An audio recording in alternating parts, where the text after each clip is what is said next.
Yo, what's up everybody? Welcome back to the channel. It has been a while since I've done an update on my Trimac. This guy and his lady there in the back were recently upgraded to a 5-foot, 120-gallon tank, and they are absolutely loving it. I also got rid of that sand substrate for a small gravel mix. He has a little bit of a harder time moving it around, and it doesn't get as packed in so that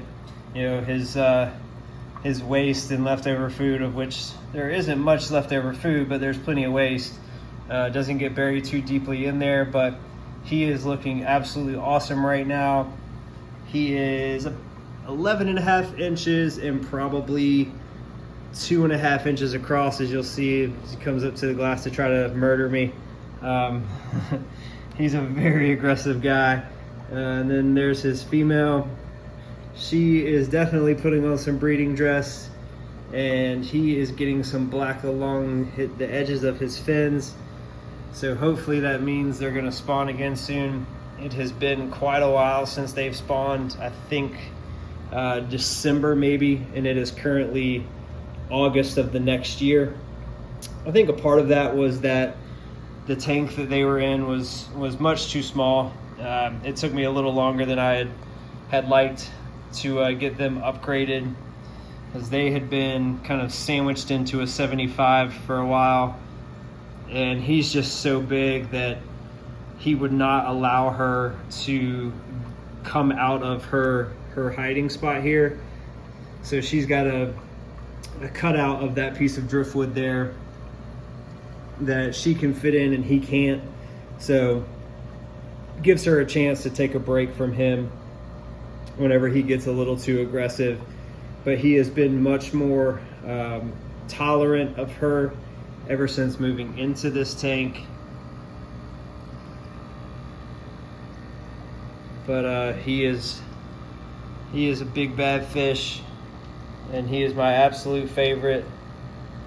For those of you that have kind of seen some of his videos before, most importantly those of you that follow me on Instagram, where I put a lot more content, I've had him since he was about 3.5, 4 inches long. He survived 9 days in shipping. And I guess I don't know if I mentioned this or not, but he is an F1 Rio Niltepec Amphilopus Trimaculatus. Absolutely magnificent fish. And before you say, oh, it looks a lot like a flower horn, flower horns actually derive a lot of their genes from Trimacs. Without Trimacs, there are no flower horns. So, but beautiful pair.